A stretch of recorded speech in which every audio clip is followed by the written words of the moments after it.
Morning. Here. It's hot. Thank you. Take your time. Bread's on the table. August 1945. The Pacific War had ended, but for the defeated, the world had not yet begun again. Inside a makeshift prisoner camp on the outskirts of Manila, a group of Japanese women, former nurses, clerks, and radio operators, sat in silence beneath a tattered canvas roof. Their uniforms were worn to colorless gray, their faces hollow from exhaustion and disbelief. The empire they had served no longer existed. The emperor had spoken. Surrender was complete. That morning, guards called them out for breakfast. They expected segregation, the men on one side, women on another, perhaps harsh commands or disdain. Instead, they stopped cold. Before them, under a wooden shelter, American men and women were seated together at the same long table.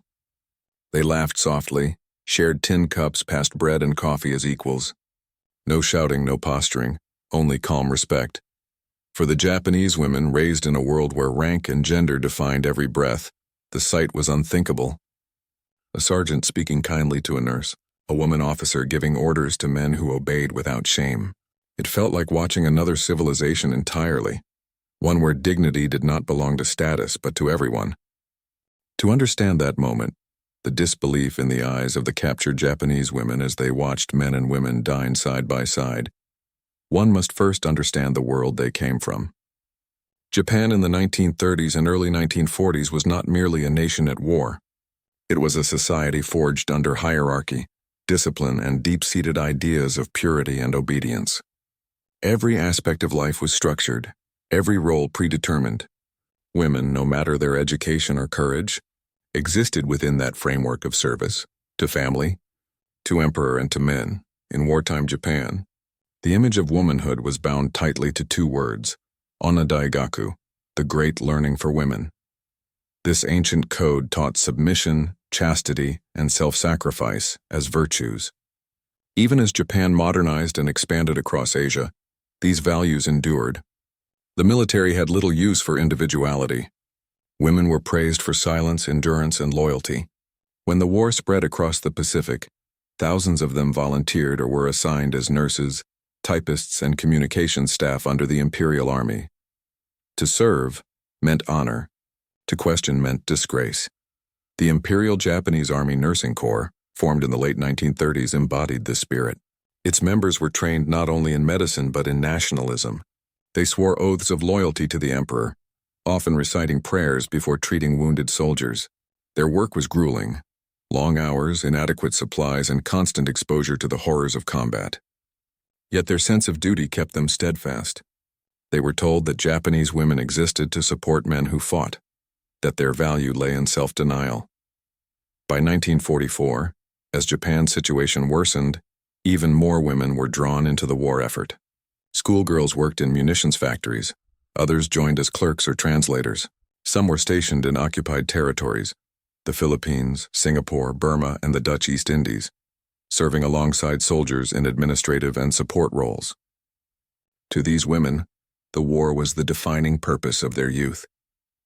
The empire had promised them that their sacrifices would ensure eternal glory for Japan.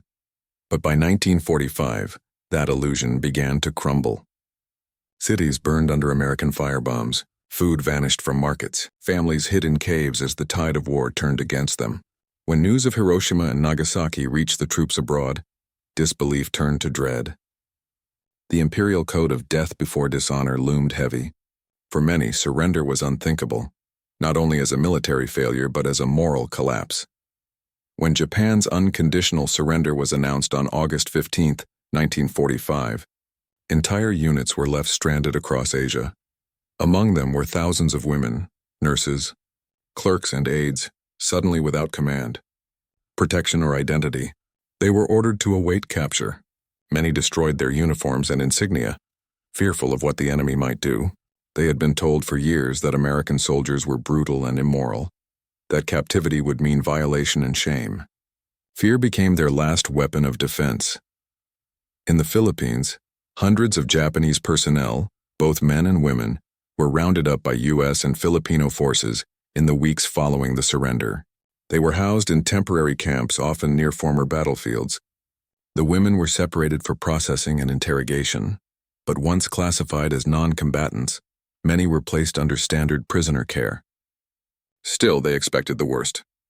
Their captors were foreigners, victors, and, most unsettling of all, Westerners who seemed to live by entirely different social rules.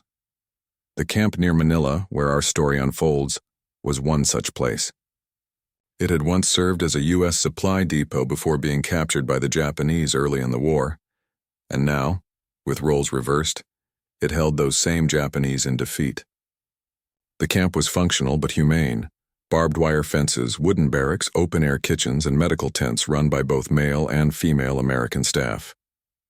It was here that the Japanese women encountered a version of life utterly foreign to their upbringing. American Army nurses, members of the Women's Army Corps and the Army Nurse Corps, worked and lived alongside their male counterparts. They wore crisp uniforms, addressed male officers by rank, and carried themselves with the authority of professionals. They were neither subservient nor ornamental. They laughed, issued orders, and participated in mess hall conversations with the same confidence as any soldier. To the Japanese women prisoners, this sight shattered generations of conditioning. In their world, men and women did not share tables, let alone authority. Meals were taken separately. Discipline demanded distance. The American system, egalitarian, relaxed, yet structured, appeared like something from another planet. For many of the captives, the shock was not merely cultural. It was existential. They had believed that gender hierarchy was universal, that respect and obedience defined civilization itself. Yet here was proof that an entirely different order existed, one that valued collaboration over submission, individuality over conformity. A former Japanese nurse interviewed decades later recalled her first meal in the camp. "I could not eat. I stared at the woman sitting across from a man in uniform. She laughed, and he smiled at her as an equal. I thought, this cannot be the army. This cannot be war." That confusion turned to curiosity. Some of the younger women began to ask questions, quietly at first, through translators or through observation. They noticed how American women saluted officers with confidence, how their opinions were heard in meetings, how they were not treated as lesser beings. The prisoners realized that power, in this new world, was shared. What unsettled them most was not American dominance, but American normalcy. The soldiers were not cruel. They were disciplined but informal, firm but kind. The women among them, nurses, clerks, drivers, were integrated into every level of camp operations. They ate the same food, wore the same fatigues, and lived under the same code of conduct. Even the meals themselves symbolized something profound. The Americans believed that dining together reinforced equality and morale. In the field, rank was respected, but humanity was universal. There were no servants, no ceremonial distance. Officers and enlisted personnel ate at the same long tables side by side. This was a world without bowing, without silence, without the invisible barriers of status. In those first weeks of captivity, the Japanese women began to witness small acts that challenged everything they had been taught. An American officer pulled out a chair for a female nurse. Another soldier carried a tray for a fellow WWII who laughed and thanked him. The interactions were natural, effortless, the gestures of people who saw one another as peers. For women raised under the shadow of Confucian order and military obedience, it was nothing short of revolutionary. They began to realize that the war had not only been fought with weapons, but with ideas. Ideas about freedom, equality, and dignity. Meanwhile, back in Japan, the same transformation was beginning on a national scale. Under the Allied occupation led by General Douglas MacArthur, sweeping reforms were underway. The old imperial system, with its rigid gender and social hierarchies, was being dismantled piece by piece. In December 1945, Japanese women gained the right to vote, a right unthinkable only a year earlier. Schools were reformed, labor laws rewritten, and the concept of gender equality introduced into the new constitution. But for the women in the camps, these abstract political changes were preceded by something far more tangible, the lived experience of equality. They did not read about democracy. They saw it every morning. In the mess hall and in the hospital tents, an American nurse, Lieutenant Mary Kendall, later wrote in her journal about those encounters.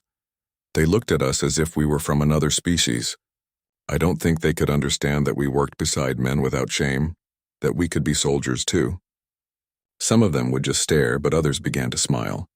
For the Japanese women, those smiles marked the beginning of transformation, not of allegiance, but of awareness.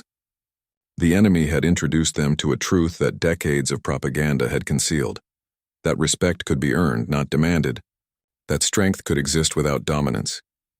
In that quiet camp near Manila, far from Tokyo and far from home, the seeds of Japan's post-war awakening were being planted, not through political speeches or occupation decrees, but through small human gestures. Each day that passed, the walls of fear began to fall. Each shared meal, each respectful conversation, each kind glance between soldiers and nurses, all carried a message more powerful than any victory parade, that the measure of civilization lies not in power, but in how one treats the defeated. And for the women who watched, the shock began to fade, replaced by something more.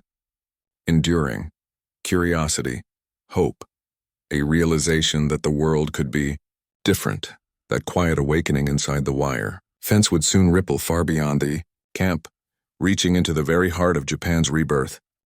They began to see it in fragments, in the way the Americans carried themselves, in the absence of shouting, in the quiet confidence of women who did not shrink when spoken to. For the Japanese women prisoners, these fragments became windows into an unfamiliar world. What they saw unsettled them deeply, yet slowly drew them in. To them, womanhood had always meant service and silence.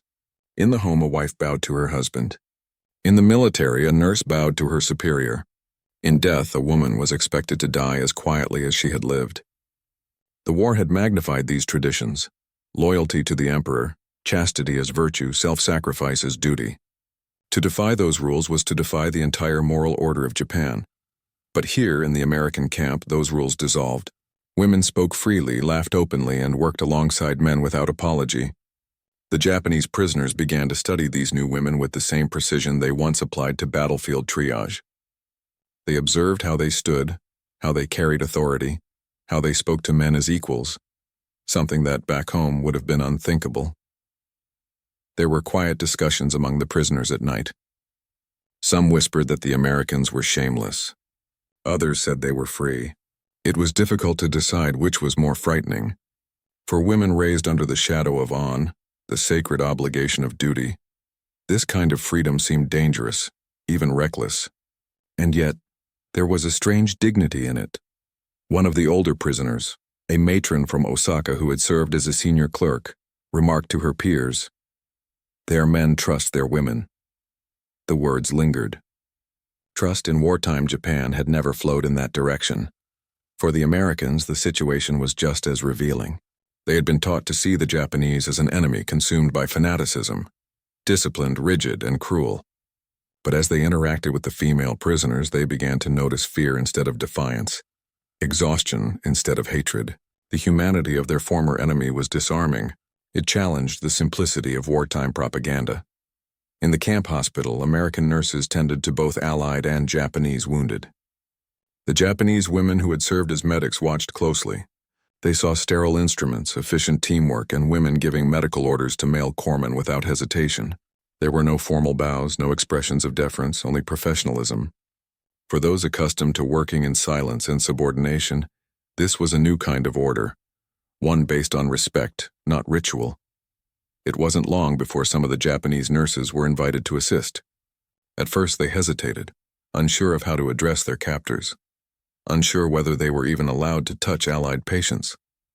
But the Americans simply said, "Help us," and so they did. Together they sterilized instruments, changed dressings, and shared supplies. Through that shared labor, a new kind of understanding emerged, not spoken, but visible.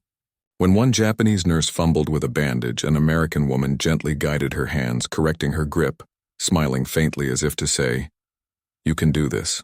That smile, remembered decades later, would come to mean more than any treaty or declaration. The American men noticed the difference too. They had seen female nurses before, but to them, equality was no novelty. Yet watching the Japanese women's confusion stirred something deeper, a sense of how profoundly the war had divided not only nations, but the very idea of humanity itself. Private William, Howard wrote in his field diary, They look at our women like they're seeing ghosts. I don't think they can believe that a woman can be a soldier and still be treated right. His entry ends with a single sentence. Maybe this war was as much about that as anything else. Over time, the tension softened. The Americans began inviting the Japanese women to share meals instead of eating separately. The first time it happened, silence filled the tent. The women sat rigidly, unsure where to look. They watched as male soldiers and female nurses chatted casually about home, about weather, about the end of the war. The conversation was light, even friendly. An American woman named Lieutenant Margaret Hale, who served in the Women's Army Corps, later recalled, "They barely touched their food. They just stared at us. I remember thinking how strange it must have been for them to see men and women share the same table without fear. It was, for the prisoners, an experience beyond comprehension. Back home, meals had been a hierarchy of ritual. Fathers and sons ate first, women last. Even in hospitals or offices, female staff waited for men to finish before eating. But here, rank seemed to dissolve in the act of sharing bread. The Japanese women were offered coffee, utensils, and conversation, simple courtesies that carried the weight of revelation. That moment, men and women eating together, without deference or separation, would become etched into their memory as the most disorienting, almost sacred part of captivity. It was not the food that stunned them, but the equality. Days turned into weeks. The Japanese prisoners began to adapt. They learned to say thank you in English, to salute in the American fashion. Some began mimicking the posture and confidence of their female captors, standing straighter, speaking more openly. Others still resisted, clinging to the belief that submission was the only path to honor. But even they could not unsee what they had witnessed. When interrogations began, American officers were surprised at how forthcoming the women became.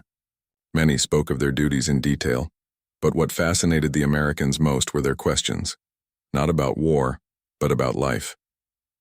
Can American women marry and still work? Do they salute their husbands? Do men ever take orders from women? The answers, though simple, carried shock value. Yes. Sometimes. Of course. Each one chipped away at the invisible walls that had shaped their lives. It was in those quiet exchanges, over trays of rice, coffee, and bread, that cultural conquest occurred without violence. America did not just defeat Japan's armies. It defeated an idea, the belief that power must always flow downward, that order required inequality. Among the guards, some began to notice subtle changes. The Japanese women smiled more easily, carried themselves with greater ease. They began assisting in daily operations, organizing supplies, even teaching origami to pass the time. Their presence, once marked by silence and distance, became part of the rhythm of camp life. Yet beneath this calm transformation lay a deep current of self-reflection. For the Japanese women, the war had been fought in the name of protecting tradition, now in defeat. They were confronted with a version of strength that came not from domination, but from mutual respect. One prisoner later told an American nurse, "Your army won because your women stand beside you, not behind you." The statement, translated and later cited in a military cultural report, summed up the silent realization spreading through Japan's defeated ranks when news of Japan's new constitution reached the camp in 1946. Granting women equal rights, many of these same women wept. They could hardly believe it. What they had seen with their own eyes in captivity was now law at home. For them, democracy was not a political word. It was a lived memory of eating together under the same roof as men and being treated as equals. Meanwhile, American military photographers occasionally captured these small scenes. Prisoners washing clothes beside U.S. female soldiers, shared meals under canvas shelters, brief exchanges of laughter. To later generations, these images appeared ordinary. But to those who lived them, they were revolutionary. The impact of these experiences would ripple quietly into Japan's post-war society. Many of the women who survived captivity returned home, carrying a changed perception of gender and dignity. They had witnessed a world where equality did not destroy order, where respect did not require silence. Some of them became teachers, nurses, or advocates for women's welfare. A few would later tell interviewers that their first lesson in democracy had come not from textbooks, but from the way Americans treated women. And for the Americans who were there and the men and women who shared those meals, the experience left its own mark. They saw that compassion could rebuild where conquest had only destroyed. In the aftermath of such total war, humanity itself became the most powerful weapon of peace. The camp became more than a holding area. It became a mirror. In the reflections of those who had been enemies, both sides saw themselves more clearly. For the Americans, it confirmed the moral core of what they had fought for. For the Japanese women, it revealed the possibility of a world rebuilt not on fear but on equality. The war had ended, but a new struggle had begun, a quiet internal revolution within hearts and minds. And it started not with speeches or treaties, but with a shared meal under the pale light of a tropical morning. That simple moment, plates clattering, voices mingling, laughter crossing barriers, was not just an image of peace. It was the first glimpse of a new Japan being born. It began with hesitation, a slow, uncertain awakening that neither side fully recognized at first. The Japanese women had entered captivity expecting humiliation. Instead, they encountered something they could not name. Each passing day inside the camp blurred the line between enemy and teacher. By the late months of 1945, the war in the Pacific was officially over. Japan had surrendered, its empire dissolved. Yet within the barbed wire fences of the Manila holding camp, a quiet battle continued. Not for territory or honor, but for understanding. The Japanese women prisoners were learning against everything they had been taught that dignity could exist without hierarchy. The first real turning point came one humid morning in October. A group of Japanese nurses was assigned to help set up the camp's medical tent under American supervision. The U.S. Army Nurse Corps, led by Captain Margaret Dorsey, managed the ward with precision and calm. Her authority was unmistakable. Men saluted her, took her orders, and addressed her as ma'am. The Japanese nurses froze when they saw it. A woman, giving commands to men in uniform, and those men obeying without hesitation.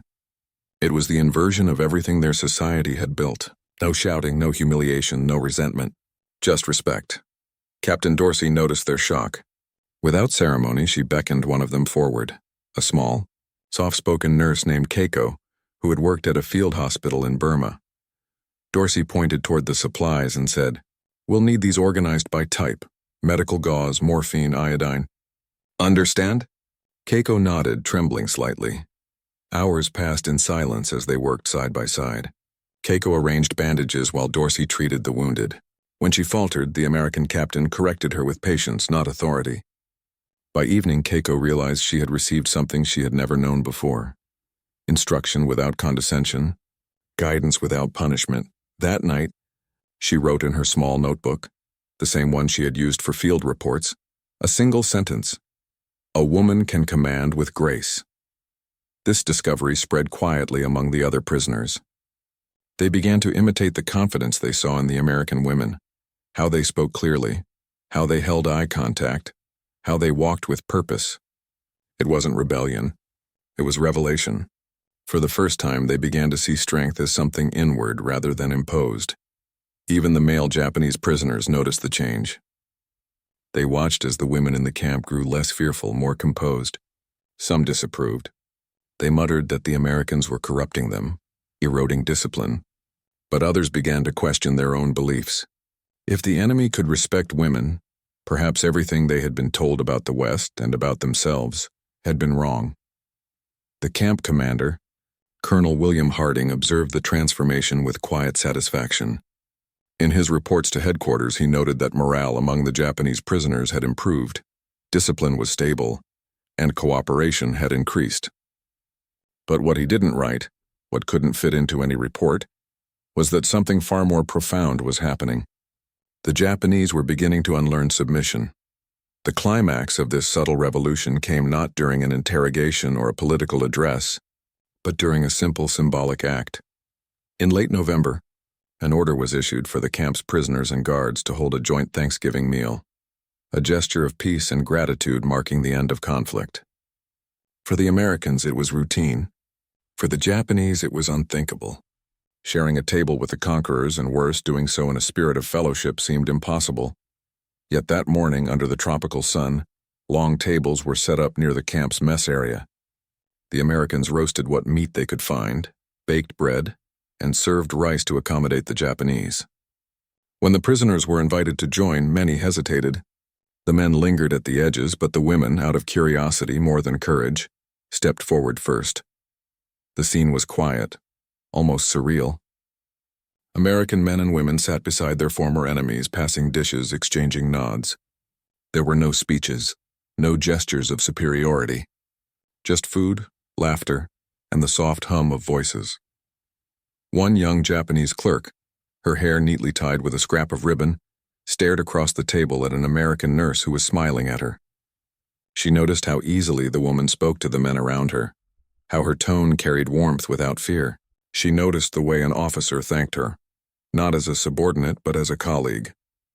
At that moment, the prisoner's eyes filled with tears. She lowered her head, overcome not by shame but by something she had never felt before. Respect freely given, not demanded. A camp translator later recorded that some of the women wept openly during the meal.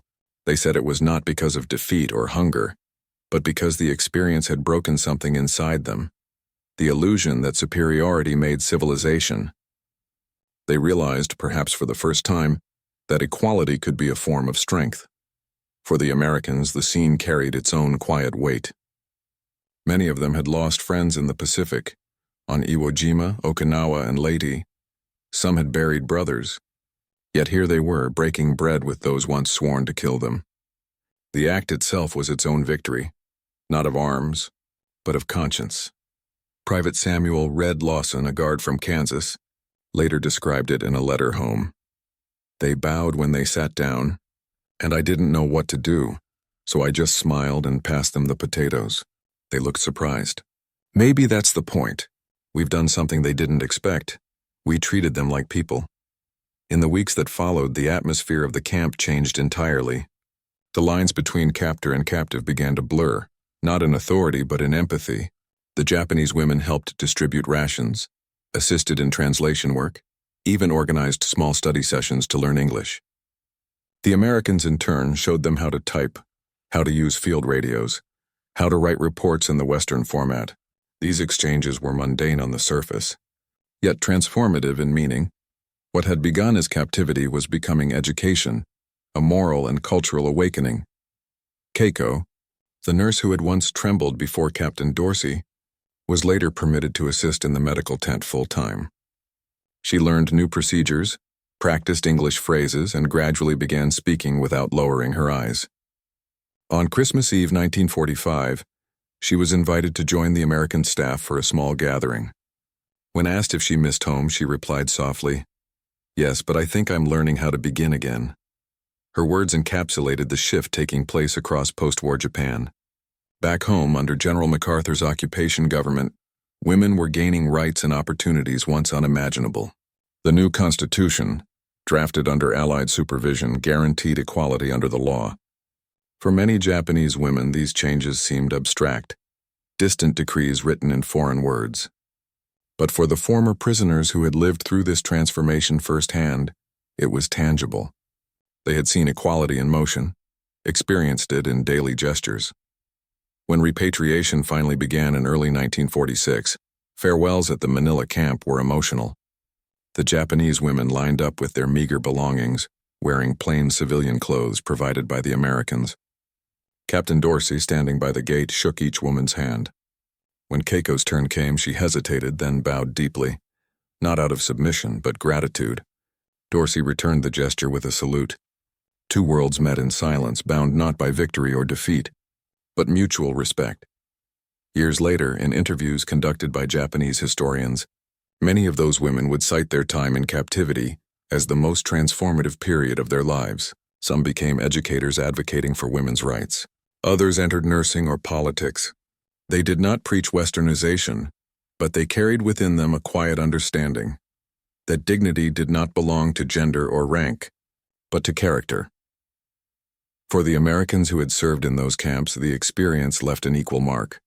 They returned home to a nation weary from war but proud of what it had defended, not just freedom but humanity. Many would say that the real victory had not come on the battlefield, but around a shared table, where the defeated discovered that compassion could conquer more deeply than any weapon. The Thanksgiving meal had been only one afternoon, but in that brief exchange, history had turned, not through treaties or declarations, but through understanding born in silence. The Japanese women left the camp changed forever. They carried with them new ideas about respect, partnership, and equality, ideas that would quietly help shape the spirit of a rebuilding nation. For them, the shock of seeing men and women eat together had evolved into something far greater, the realization that peace, like dignity, begins when people can sit side by side and see one another not as roles, but as equals, and that realization, once planted, could never be undone. When the ships finally left the Manila harbor in 1946, the women on board stood in silence, staring back toward the fading coastline. The sea wind was warm, but their hearts were heavy. They were heading home, to a nation defeated, broken, and uncertain of its own identity. Behind them lay the war and its humiliation. But deep within, something had changed. They carried no trophies, no symbols of pride. Instead, they carried something more powerful: memory. The memory of being treated as human beings by those who had every reason to despise them. The memory of equality not as an idea but as an act. Of eating side by side, of being called by name, of being listened to. Those moments, fragile yet indelible, would follow them back into the ruins of Japan. Tokyo in 1946 was unrecognizable. The once mighty capital lay flattened by air raids, a city of ashes, dust, and survival. Millions were displaced, food was scarce, and the shadow of the emperor's surrender hung over every street. Amid the rubble, the Allied occupation had begun reshaping every corner of Japanese life. General Douglas MacArthur, the supreme commander of the Allied powers, ruled from the Daiichi building near the Imperial Palace. His mission was not only to rebuild Japan's infrastructure, but to rebuild its soul. One of his earliest directives was social reform, a quiet revolution aimed at dismantling the hierarchies that had fueled Japanese militarism. Education, governance, and the family system were rewritten. Feudal obedience was to be replaced by individual rights, and for the first time in Japanese history, women were to stand as legal equals to men. The 1947 Constitution of Japan, drafted under Allied guidance, enshrined this transformation. Article 14 declared that all of the people are equal under the law and guaranteed freedom from discrimination. Article 24 went further, recognizing the equality of men and women in marriage and family life, a radical departure from centuries of patriarchal tradition. To the women returning from captivity, these changes did not sound abstract. They had already glimpsed what such equality looked like. In the American camps, they had lived among men and women who shared duties, conversations, and meals. They had seen female officers give commands, female medics save lives, and male soldiers treat women with respect. The ideals written into Japan's new constitution had been lived realities for them long before they were codified in law. When these women stepped off the ships and returned to their shattered towns, they brought with them quiet stories that few believed at first. American women eat beside men, one said. They work together. They command soldiers. They are respected. For a nation still struggling to understand its defeat, such stories were disorienting. Many dismissed them as exaggerations or even propaganda. But for the younger generation, girls who had known only war and obedience, these tales planted something new: curiosity. Some of the former POWs became teachers. Others joined newly formed women's associations that advocated for education, employment, and suffrage.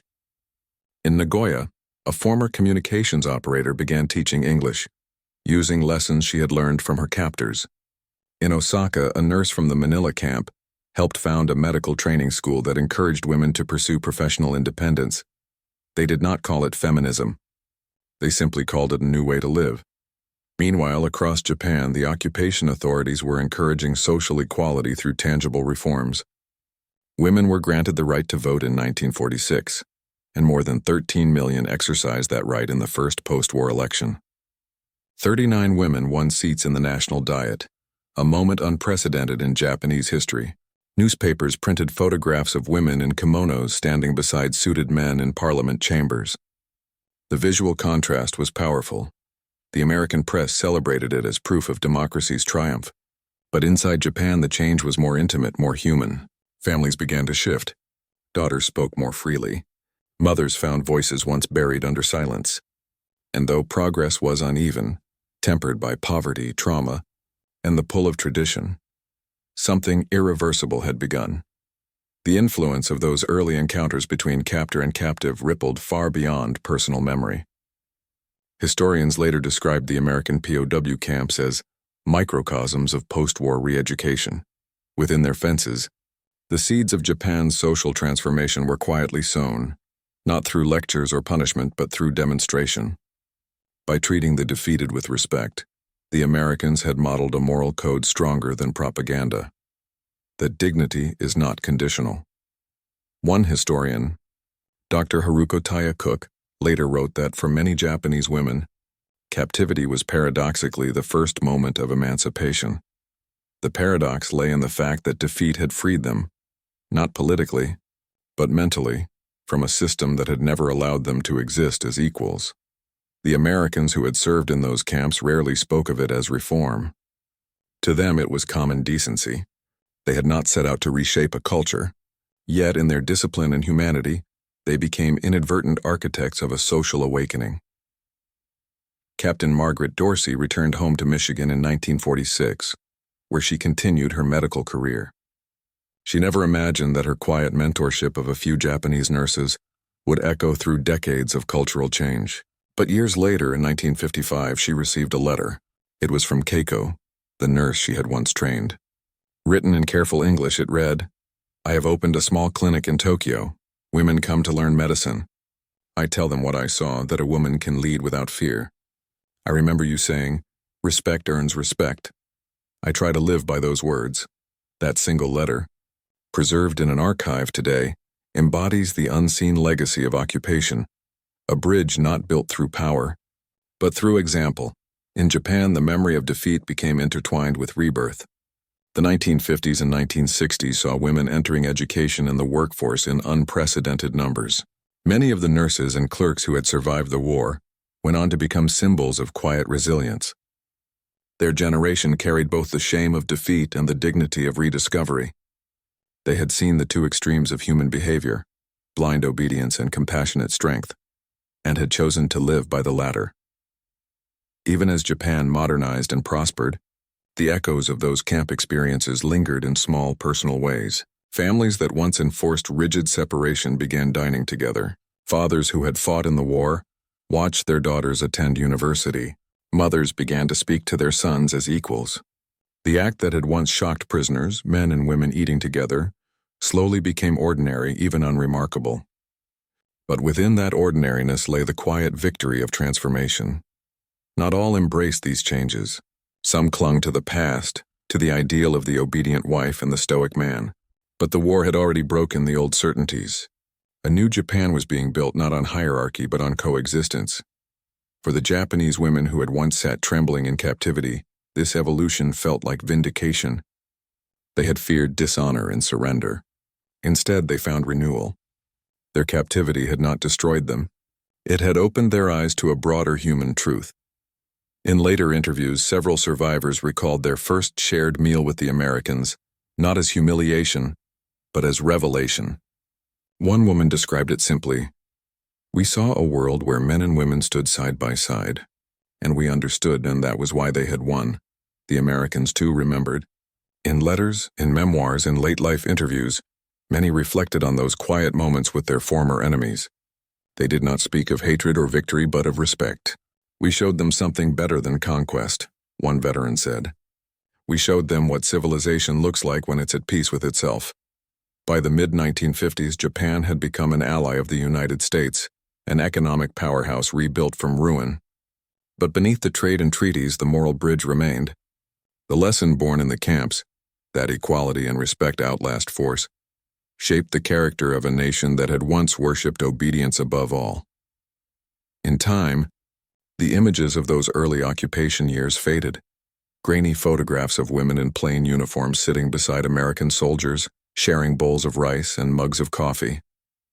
To modernize, they might look ordinary, but to those who lived through them, those moments marked the rebirth of dignity.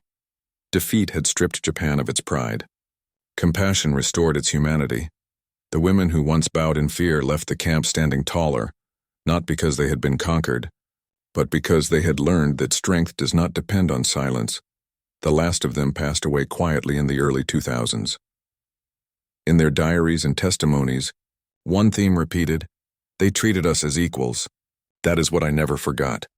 Their legacy endures not in monuments or medals, but in the quiet revolution that transformed their nation, one meal, one gesture, one act of respect at a time. The story of Japan's rebirth did not begin in Tokyo or Washington. It began in small camps across Asia, where men and women who had once been enemies discovered, through kindness, the true meaning of civilization. And from that moment onward, the world and Japan would never be the same. They had entered captivity believing their world had ended, yet for many of them it was where life truly began. The war had shattered their homeland, but in its aftermath, they witnessed something Japan had never known: humanity without hierarchy. For the Japanese women who once bowed in fear before uniformed men, the sight of Americans, men and women sharing food, laughing, disagreeing, and respecting one another, became a vision of what civilization could be when it no longer needed to prove its strength. That memory followed them home, long after the fences were torn down and the uniforms packed away. In a world rebuilding from ashes, these women carried with them a simple truth learned not from ideology, but from kindness: that dignity is not granted by status and equality is not weakness. It is in fact the foundation of peace. They had lived under a system that demanded obedience. They left the camps believing in a world where respect could be shared. History often remembers the end of World War II in grand images: mushroom clouds, surrender ceremonies, parades of victory. But the quieter victories were found elsewhere: in a camp mess hall where enemies broke bread, in a nurse's tent where a woman commanded men with calm authority, in the eyes of a prisoner who learned that compassion could survive even in defeat. Those moments did not make headlines, but they changed hearts. And through those hearts, they changed nations. When the world speaks of post-war Japan's transformation, its democracy, its civility, its respect for equality, it owes something to those forgotten camps where captives saw the face of humanity for the first time. The war had ended in devastation, but in its silence a greater power emerged: understanding. And perhaps that is the real victory of history, not the triumph of nations, but the triumph of character. The day when those Japanese women sat beside their American guards and realized they were equals, the war, in some quiet way, truly ended.